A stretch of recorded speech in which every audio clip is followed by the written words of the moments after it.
봄꽃들이 예년보다 빠르게 꽃망울을 터뜨리면서 본격적인 봄을 알리고 있습니다. 하지만 개화 시기가 빨라지면서 농가들은 다가올 꽃샘 추위와 과수 화상병에 대한 우려를 떨칠 수 없는데요. 방역당국은 노지 작물일수록 기온 변동이 큰 만큼 철저한 사전 대비를 당부했습니다. 남수지 기자입니다. 서울에서 벚꽃의 꽃망울이 터지기 시작한 건 지난 3월 24일. 1922년 관측을 시작한 이래 가장 빠른 시기입니다. 개화 시기가 빨라진 건 평년보다 높은 평균 기온과 길어진 일조 시간 때문입니다. 평균 온도가 높아지면서 봄 과수원 생태 시계도 빨라지고 있습니다. 사과꽃 만개기는 지난해보다 5일이나 앞당겨질 것으로 보입니다. 특히 후제품종 꽃 만개기는 경남 거창이 4월 10일로 제일 빠르고 충북 충주가 4월 17일, 전북 장수는 4월 18일로 그 뒤를 이을 전망입니다.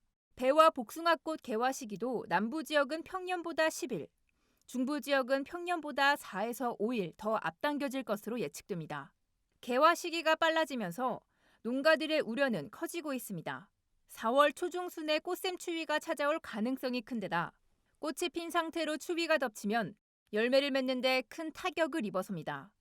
이상 기온이 상당히 저희가 긴장을 하고 있습니다. 특히 이 무렵에 온도가 내려가게 되면은 백꽃은 다 죽습니다. 최근 3년간 봄철 언피해가 계속되고 있는 만큼 농촌진흥청은 저온에 강한 칡화의 인공수분을 실시해달라고 당부했습니다.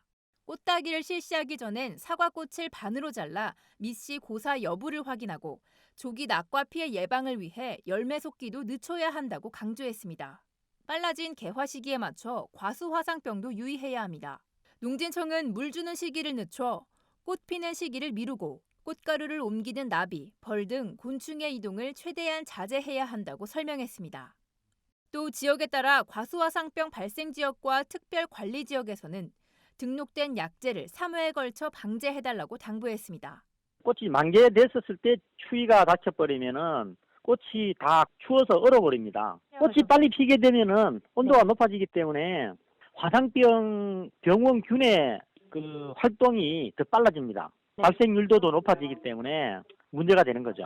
노지에 있는 과수원은 기온 변동의 영향을 많이 받아 철저한 사전 대비만이 피해를 최소화할 수 있습니다. 미세살수와 방사팬을 적극 활용해 저온 피해를 예방하고 개화 기간엔 관수를 자제해 과수 화상병 예방에 힘써야 할 시기입니다. MBS 뉴스 남수지입니다.